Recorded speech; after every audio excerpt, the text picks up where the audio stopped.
阿媽自從患上失智症之後，都好少出門。喺舊年成年，佢只係離開過屋企嘅門口2次。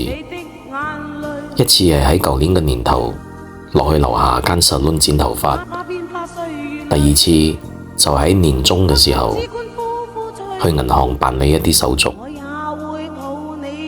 今年佢第1次出遠門，今次嘅遠行佢去得好遠，好遠，遠到永遠都唔會再返嚟。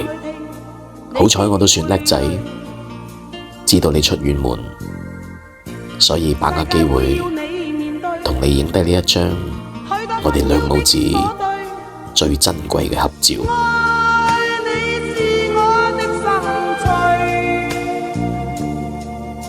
無需負重任，催逼一生答謝，只需過媽媽 I love you。